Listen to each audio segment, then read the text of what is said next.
రాజుగారి దగ్గర ఒక తల్లి పనిచేస్తుంది. తనకి 7 ఏళ్ల కొడుకున్నాడు. ఆ కొడుకుని తీసుకుని తన పనికి వెళ్ళింది. అయితే తను ఊడిచి పనిచేసేటప్పుడు కొడుక్కి ఒక వజ్రం కనపడింది.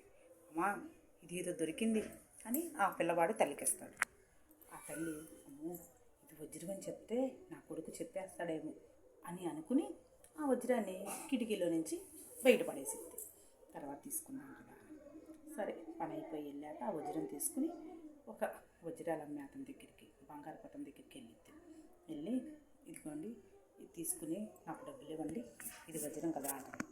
ఆయన అంటాడు, ఏమికి నీకెక్కడిది, ఇది వజ్రం అని ఎవరన్నారు అసలు, ఇది గాజుది అని తను కూడా పక్కన పడేసేస్తాడు. ఇక పక్కన పడేయంగానే నిజంగానే అది గాజుదే నీవు అని ఆమె కనుక్కొని ఆమె వెళ్ళిపోయింది.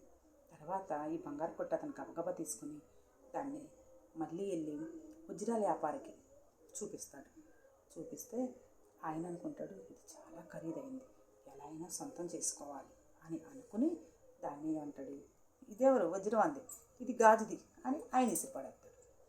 పడేయంగానే అది పగిలిపోయింది. ఎలా పగిలిపోయింది? ఇద్దరు పడేస్తే పగలింది, మూడో వ్యక్తి పడేస్తే ఎందుకు పగిలింది అని మీకు డౌట్ ఉందా? అయితే నేను చెప్తాను వినండి. ఏం లేదు, ఆమెకి అది వజ్రం అని తెలియదు, ఆ బంగారు కొట్టు అతనికి వజ్రం అని తెలియదు.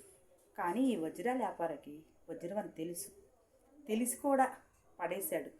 నా ఇలువ తెలిసి నన్ను పడేసిన అతనికి నేను ఎందుకు దక్కాలి అని ఆ వజ్రం అనుకుని పగిలిపోయింది. కొన్ని జీవితాలు, కొందరు మనుషులు కూడా అంతే. మన ఇలువ తెలియదు, వాళ్ళు మన ఇలువ తెలుసుకోవట్లేదు అన్నప్పుడు ఎదుటి వాళ్ళ మనసు కూడా అలాగే ఇరిగిపోయింది. ఏమంటారు?